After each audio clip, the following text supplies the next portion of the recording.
قرآن کی غور و فکر کی بہت سی دعوتوں میں سے ایک آیت نمایاں ہے، ایک آیت جس نے سائنسدانوں، فلسفیوں اور مومنوں کی توجہ یکساں طور پر حاصل کی ہے۔ کیا کافروں نے غور نہیں کیا کہ آسمان اور زمین ایک ساتھ جڑے ہوئے تھے، پھر ہم نے انہیں الگ کیا اور ہم نے ہر جاندار چیز کو پانی سے بنایا، تو کیا وہ ایمان نہیں لائیں گے؟ قرآن نے انہیں استعاروں کے طور پر پیش نہیں کیا، اس نے انہیں حقائق کے طور پر پیش کیا، ایک ایسے وقت کا انتظار جب سائنس بالآخر آگے بڑھے گی۔ دونوں سائنسدانوں نے ایمان سے نہیں، شواہد سے آغاز کیا۔ یہ پھر سے دریافت کرنے کا سفر ہے، ری ڈسکوری کا سفر ہے،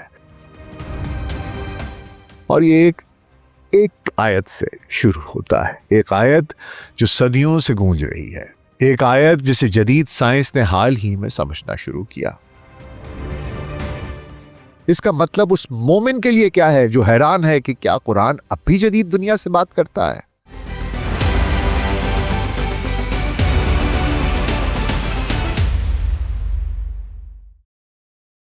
گلوبل سیٹ podcast doctor Nasir Baig کے ساتھ آپ کی خدمت میں حاضر ہیں جی۔ السلام علیکم۔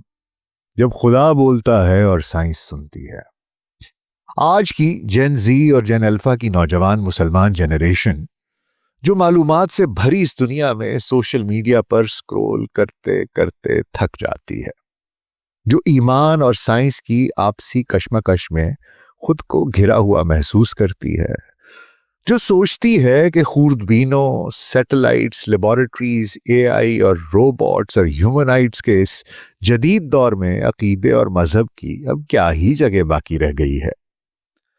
اگر آپ بھی کبھی ایسی کیفیات سے دوچار ہوئے ہیں تو آپ اکیلے نہیں، جن کے ذہن میں ایسے سوالات جنم لیتے ہیں۔ آپ انوکھے نہیں اگر آپ ان سوالات کی وضاحتیں ڈھونڈتے ہیں، اور اگر آپ یقین دہانی کی تلاش میں ہیں تو اس کا مطلب یہ نہیں کہ آپ کمزور ہیں۔ آج بہت سے مسلمان ایسے ماحول میں پروان چڑھ رہے ہیں جہاں سائنس کو حرف آخر یا حتمی اتھارٹی سمجھا جاتا ہے، جبکہ مذہب کو ایک قصہ پارینہ، ماضی کی ایک کہانی، ایک یادگار گردانا جاتا ہے۔ آپ نے سنا ہوگا کہ ایمان اور فہم و منطق آپس میں مطابقت نہیں رکھتے، کہ قرآن تاریخ کا حصہ ہے اور یہ کہ جدید علوم وہی سے آگے چلے گئے ہیں۔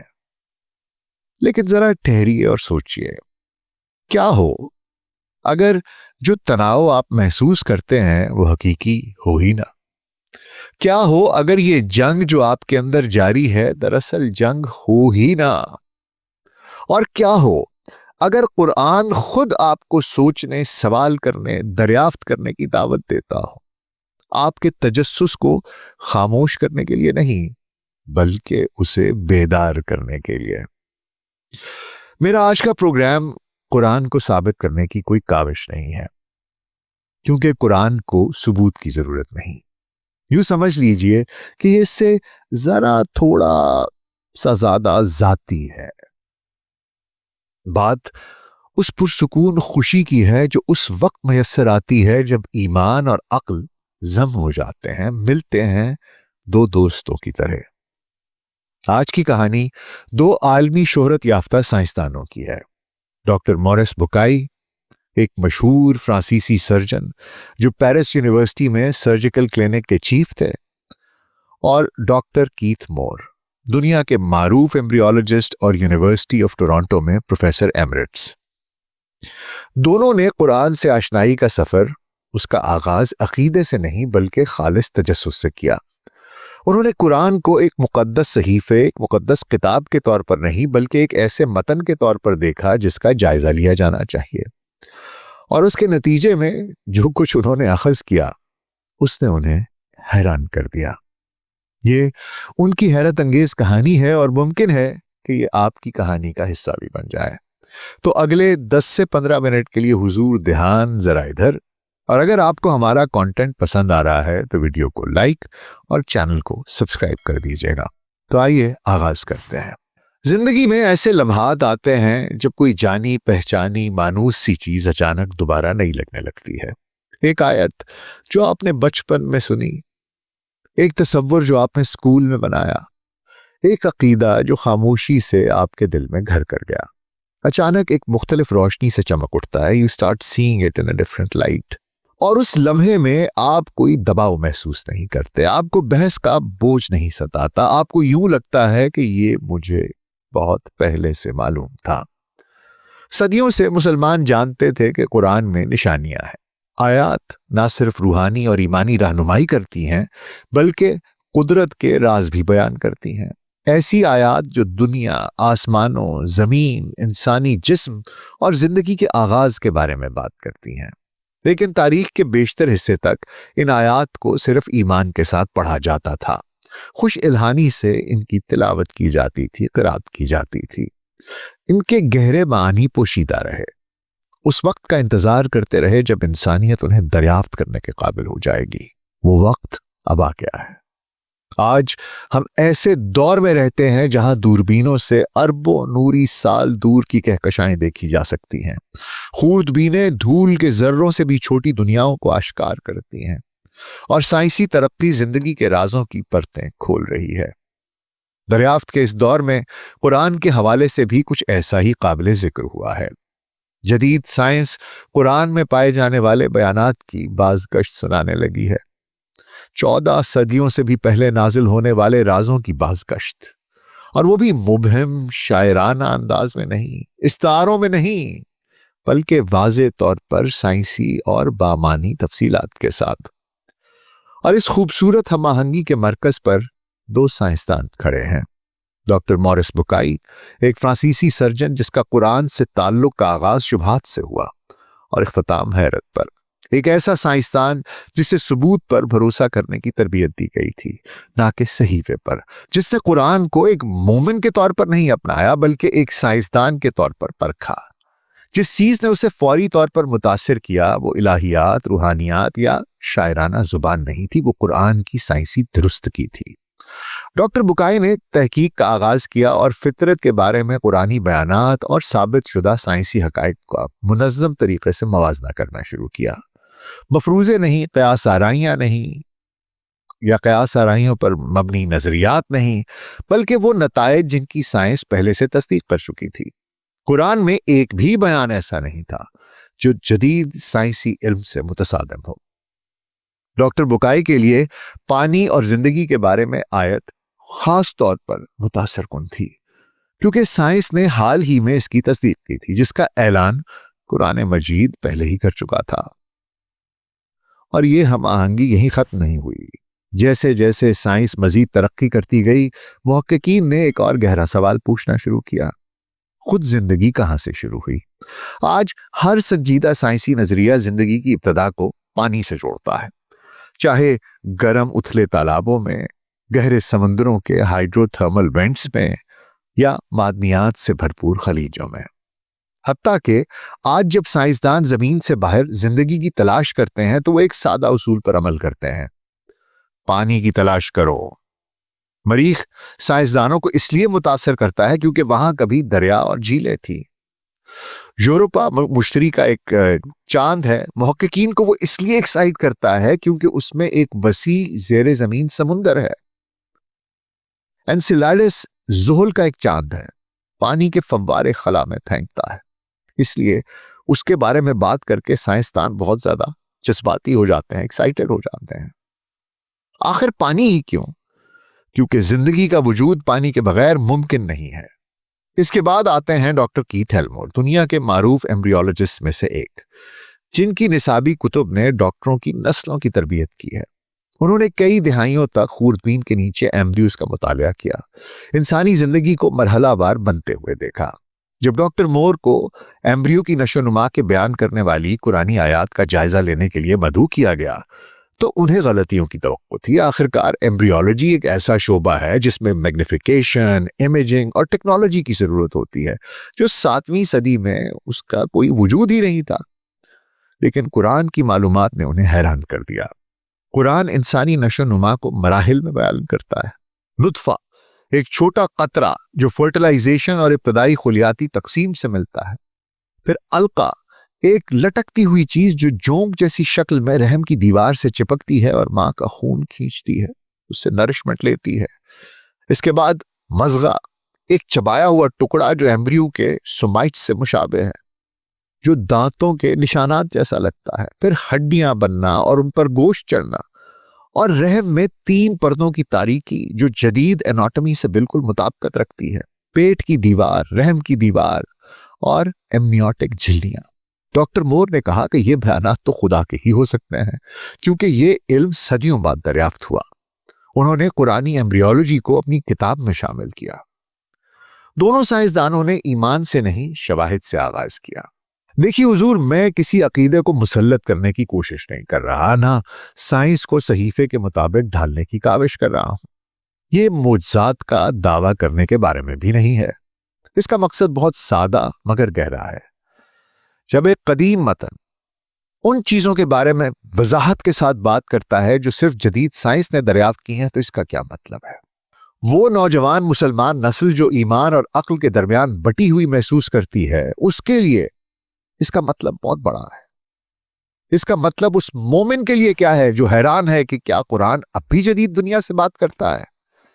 اس کا مطلب اس مسلمان کے لیے کیا ہے جو یقین کرنا چاہتا ہے لیکن اسے یقین دہانی کی ضرورت ہے. یہ پھر سے دریافت کرنے کا سفر ہے، ری ڈسکوری کا سفر ہے، حیرت کا سفر ہے، خاموش یقین کا سفر ہے. اور یہ ایک آیت سے شروع ہوتا ہے، ایک آیت جو صدیوں سے گونج رہی ہے، ایک آیت جسے جدید سائنس نے حال ہی میں سمجھنا شروع کیا. سورہ الانبیاء کی، جو کہ 21ویں سورہ ہے، اس کی 30ویں آیت ہے. اور ہم نے ہر جاندار چیز کو پانی سے بنایا، تو کیا وہ ایمان نہیں لائیں گے؟ خوردبین سے پہلے، دوربین سے پہلے، لیبارٹریوں اور تحقیقی جرائد سے پہلے ایک ایسی کتاب جو انسانیت سے ایک مختلف قسم کے اختیار کے ساتھ بات کرتی ہے. طاقت کا اختیار نہیں، روایت کا اختیار نہیں، بلکہ دعوت کا اختیار. قرآن اندھے عقیدے کا مطالبہ نہیں کرتا، یہ سوالات کو خاموش نہیں کرتا، یہ تحقیق سے نہیں ڈراتا.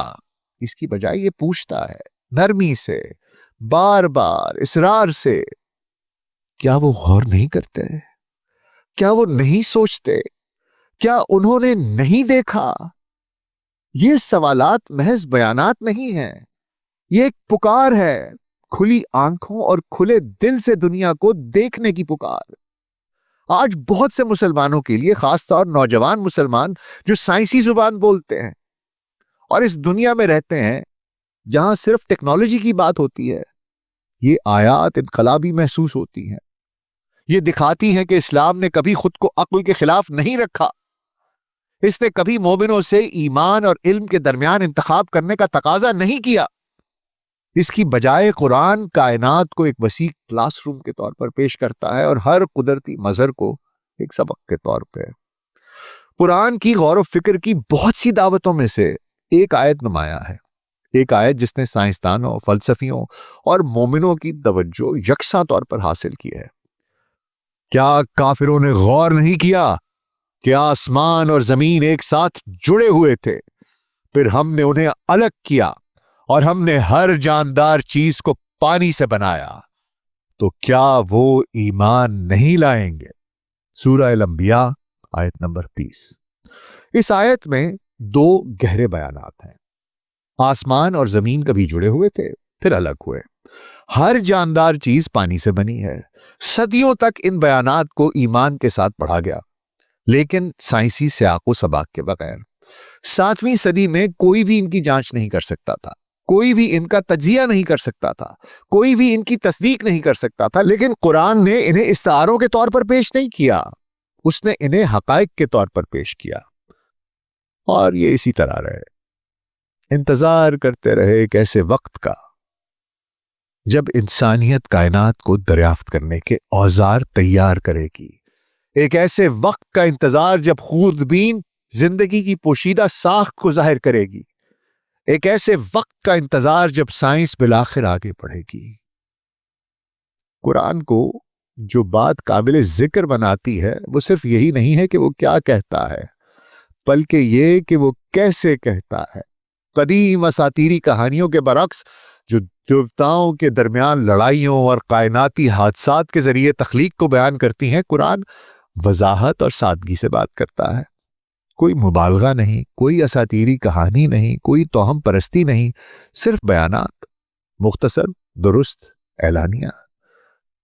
دراصل یہ لہجہ ہی تھا جس نے سب سے پہلے ڈاکٹر مورس بکائی کی توجہ اپنی طرف مبذول کی۔ جب انہوں نے فطرت کے بارے میں قرآنی آیات کا مطالعہ کیا تو انہیں اساطیری کہانیوں کی توقع تھی، لیکن ان پر ایک ایسی کتاب آشکار ہوئی جو قدرتی دنیا کے بارے میں ایسے اعتماد سے بات کرتی تھی، یہ انہیں غیر معمولی لگا۔ ڈاکٹر بکائی دراصل 1970 کی دہائی میں مشرق وسطیٰ گئے، جہاں ان کا سامنا قرآن سے ہوا۔ تجسس سے انہوں نے اس کا مطالعہ شروع کیا اور آیت اور ہم نے ہر جاندار چیز کو پانی سے بنایا، اس نے انہیں چونکا دیا۔ انہوں نے 10 سال تحقیق کی اور کتاب the Bible, the Quran and science لکھی۔ ڈاکٹر مور کا سفر بھی ایسا ہی تھا۔ وہ ایمبریو کے مراحل کو قرآن میں دیکھ کر حیران ہو گئے۔ آج کے دور میں جہاں سائنس کو حتمی سچ سمجھا جاتا ہے، مذہب کو اکثر فرسودہ قرار دے کر مسترد کر دیا جاتا ہے، ایمان کو عقل و منطق کی بجائے جذباتی دکھایا جاتا ہے، عقیدے کو ایسی چیز سمجھا جاتا ہے جس کا آپ کو دفاع کرنا پڑتا ہے، لیکن قرآن آپ سے ایمان اور سائنس کے درمیان انتخاب کرنے کو نہیں کہتا۔ یہ آپ سے اپنے دماغ کو استعمال کرنے کو کہتا ہے، مشاہدہ کرنے کو، سوال کرنے کو، غور و فکر کرنے کو۔ یہ ایسی کتاب نہیں جو دریافت سے ڈرتی ہے، یہ ایسی کتاب ہے جو دریافت کی توقع کرتی ہے۔ جب جدید سائنس نے آخرکار زندگی کے رازوں کو بے نقاب کرنا شروع کیا، خلیوں کی ساخت، زندہ حیاتیات کی ترکیب، حیاتیاتی عمل کی ابتدا، تو قرآن کے بیانات جو کبھی پراسرار تھے سائنسی دریافتوں سے ہم آہنگ دکھائی دینے لگے۔ جیسے اور ہم نے ہر جاندار چیز کو پانی سے بنایا۔ 7ویں صدی کے سننے والوں کو یہ شاعرانہ سا لگا ہوگا۔ صحرا میں رہنے والے معاشرے کے لیے پانی حیات بخش اور قیمتی تھا، لیکن آیت یہ نہیں کہتی کہ زندگی کو پانی کی ضرورت ہے، یہ کہتی ہے کہ زندگی پانی سے بنی ہے۔ یہ ایک سائنسی بیان ہے، ایک ایسا بیان جس کے لیے حیاتیات، کیمسٹری اور خلیاتی ساخت کے علم کی ضرورت ہے، ایسا علم جو اس وقت موجود ہی نہیں تھا۔ آج جدید حیاتیات ایک حیرت انگیز چیز کی تصدیق کرتی ہے۔ ہر زندہ خلیہ زیادہ تر پانی ہوتا ہے۔ انسانی جسم میں 60 سے 70% پانی ہوتا ہے۔ زندگی کی کیمسٹری پانی میں ہوتی ہے۔ پروٹین صرف پانی میں فولڈ ہوتے ہیں۔ ڈی این اے اپنی ساخت صرف پانی میں برقرار رکھتا ہے۔ انزائم صرف پانی میں کام کرتی ہیں۔ پانی نہ ہو تو زندگی تباہ ہو جاتی ہے۔ یہ فلسفہ نہیں ہے، یہ استعارہ نہیں ہے، یہ بائیو کیمسٹری ہے۔ اور پھر بھی قرآن نے اسے واضح طور پر سادگی سے اور بغیر کسی ہچکچاہٹ کے بیان کیا ہے۔ تصور کریں کہ 7ویں صدی میں عرب کے صحراؤں میں نبی کریم حضرت محمد مصطفیٰ صلی اللہ علیہ وآلہ وسلم ایسے الفاظ پڑھ رہے ہیں جو دعویٰ کرتے ہیں کہ زندگی پانی سے بنی ہے، انسانی ایمبریو مراحل میں نشوونما پاتا ہے، کائنات کبھی واحد تھی، آسمان اور زمین کو الگ کیا گیا تھا، رحم میں تاریکی کی کئی تہیں ہوتی ہیں۔ یہ مشاہدات نہیں ہیں، یہ اندازے نہیں ہیں، یہ اساطیری کہانیاں نہیں ہیں، یہ حقائق کے بیانات ہیں، ایسے وقت میں دیے گئے جب کوئی ان کی تصدیق بھی نہیں کر سکتا تھا۔ یہ اعتماد ہی تھا جس نے ڈاکٹر بکائی اور ڈاکٹر کیتھ مور جیسے سائنسدانوں کو متوجہ کیا۔ دیکھیے، قرآن سائنس کی نصابی کتاب نہیں ہے، یہ فارمولے یا لیبارٹری کا طریقہ کار پیش نہیں کرتا۔